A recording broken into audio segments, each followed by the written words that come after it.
Hello, hello, hey, sweet people. Welcome to another episode of Inglês no Rádio. My name is Foster. I'm an English teacher, at least I try to be. And of course, I am here with the one, the only, the beautiful, talented. Alexia. Hi, how are you? I'm doing well. Alexia, how are you today? I'm doing well as well. Woohoo. Awesome. Okay, so this week on the show, we are talking about technology, attention, the attention economy, distraction, all of these things that I love to just nerd out about. And I wanted to start this conversation. Well, first, just a quick note. This conversation began from a question from one of our students, Bruno. So if you did not listen to yesterday's episode, that's probably a good place to start. Okay? Yeah, just go to the last episode, press play, and then you come back here. Exactly.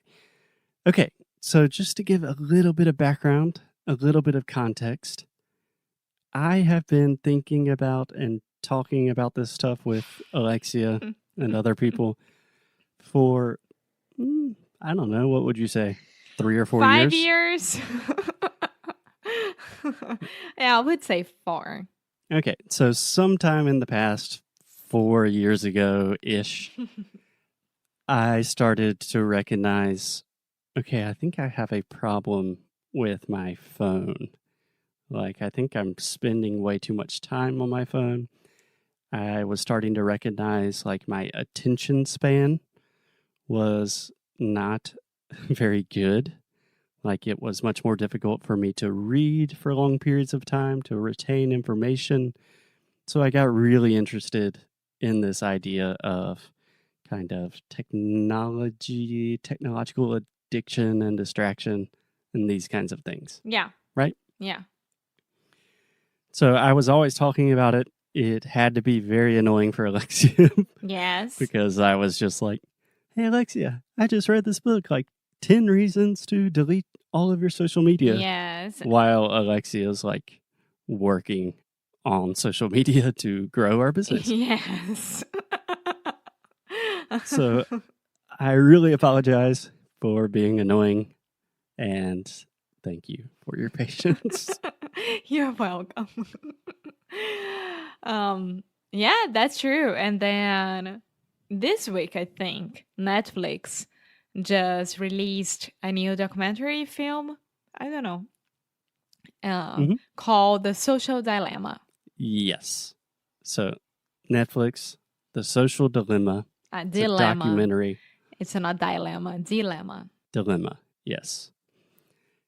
So this is a documentary created by all of the people that I've been talking about for the last 4 years. The subject is the exact topic that I've been talking about.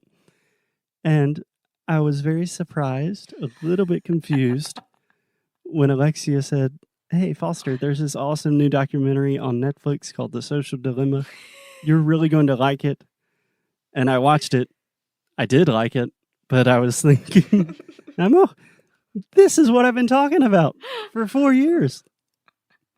Yeah. So, first question, Alexia, why did this film resonate with you? And how did it achieve something that I've been trying to do for 5 years? First of all, it wasn't like someone on my ears talking about it 24 hours per day. It was a thing that I decided to watch on Netflix. Okay, fair. Fair point. And the second thing, to be honest, is that The Social Dilemma. Let me see what's that about, because maybe Foster will like it. It was like that. And then I pressed play. Once I saw those people and I realized, okay, those are real people and they had incredible jobs and they left those jobs for a reason. And they are talking about many, many things that, I mean, I knew about it, but it's not that I never ever thought about it. It's that, I mean, they make it real, and they talk about it, in a way that we can understand how it affects our lives. Yeah, absolutely. I think that's very fair. First, just to kind of explain what the documentary is about, most of the documentary features people that work in the tech industry. A lot of these people were like senior executives and technologists at Google and Facebook. Yeah, I mean, And it's not only tech industry, it's like the queens and kings of tech industry.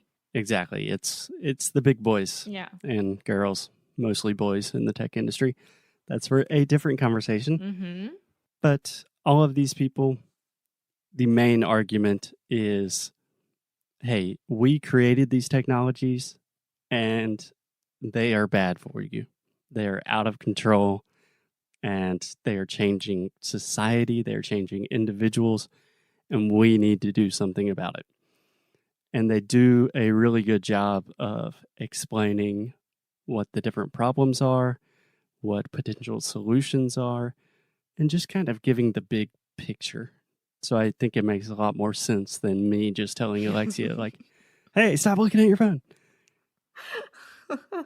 Yeah, exactly. And I made my dad watch it as well. And in a different time than me, him all by himself, so he could understand a little bit more what we talk about when we say like, oh, that Google is only showing you this because of your profile. And he couldn't understand that until he saw this documentary. It made sense for him as well. Yeah. Yeah. There are a lot of really complicated things about technology, even technologies that we think are simple and we understand. Like Google is an extremely complicated business and it's not exactly what you think it is. It's not just a search box that gives you the right answers. It's much more complicated. Yeah. And one thing that I've been seeing on TikTok as well is there is a challenge. I don't know the name of the challenge, but it's like when you want for example, if I would want you to buy me a new phone, for example, Foster, and we were together in the same apartment, okay?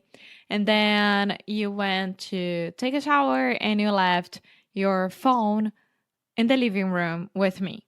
And then I grab your phone and I just talk to your phone without unlocking it or anything like that. And I just say, new phone, iPhone 11, iPhone da da da, iPhone. So this would start appearing for you on your ads, Google search, and etc. Yeah, absolutely. They are always watching, manipulating, Mm-hmm. trying to influence you. Okay, so just to set the scene a little bit, in the social dilemma, we have a few main characters. And probably the most important character is a guy named Tristan Harris. You love him? Yes, You would Tristan leave me Harris. for him, that's for sure. I would not leave you for anyone, but he is kind of my man crush. Good answer. So Tristan, he used to work for Google. Gmail. And yeah, he worked on Gmail. He was a part of a Stanford graduating class that worked on persuasive technology. And he worked on the ethics part of Gmail. Yeah, the ethical part. Yeah. Yeah, and he has really kind of become not the loudest voice, but one of the most important voices talking about how this technology is affecting us as individuals and how it is affecting society more generally. Yeah. And Tristan created an organization called the Center for Humane Technology, which sounds kind of ridiculous, but it's a really good organization. And they have developed a lot of cool ideas. For example, they have the idea of time well spent. Do you understand that? Yeah. Yeah. It's just spending time in a way that makes sense. you actually that fits with your values and your life, and not just mindlessly scrolling on a phone. Yeah. And for example, the update on maybe a year ago on all Apple products, now you have the screen time Mm-hmm. thing where it tells you how much time you're spending on your phone on each individual app. That was an idea from the Center for Humane Technology that Apple incorporated in its products. Yeah. Yeah. So, very cool stuff they're doing. Very cool stuff. And just to make it clear that, of course, this documentary was made to make us understand what's happening with the world and all the things that we are watching and hearing around the news and the fake news and etc etc, and they only talk about the bad stuff, right? What it needs to be changed. They are not what? Yeah, I mean, I think the film is focused on the bad stuff, but I think they do a good job in saying, Então, hey, we are eu tava technologists. tentando falar isso. Ah, tá bom. Go ahead, because I won't be able to say this in English either way. Okay, they do talk mainly about the problems with the technologies we're talking about and the attention economy. But these are all tech people. They are technologists. And I think they do a pretty good job in the movie of talking about, like, hey, we don't hate technology. We invented this stuff. We love it. It's great for the world. But we kind of messed up. Yeah, yeah. And what none of these big industries want to deal with that is because they have all the information that they want from us, like the population of the world. And it's very, very confusing. I mean, when my dad finished watching it, he was like, Alexia, it's not that I am a very important person, not at all.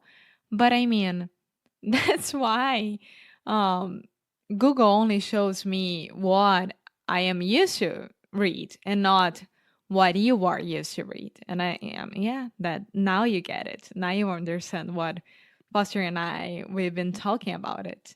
Exactly. So I think the film does a really good job addressing two different issues. One on a more personal level, like how your phone can lead to a lot of distractions and things like that. And then another issue on a more societal level about how these things really affect us on a global scale. And I think we can have another podcast talking about each of those problems.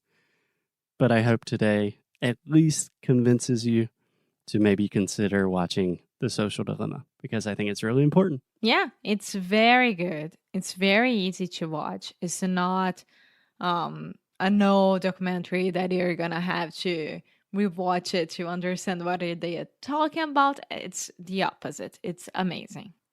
Yeah, I thought it was pretty good. I mean, same stuff I've been saying for years, but Stop definitely it, check it out. Foster. It's very nice. I'm just kidding. Watch the documentary, and we will talk to you guys tomorrow. Bye.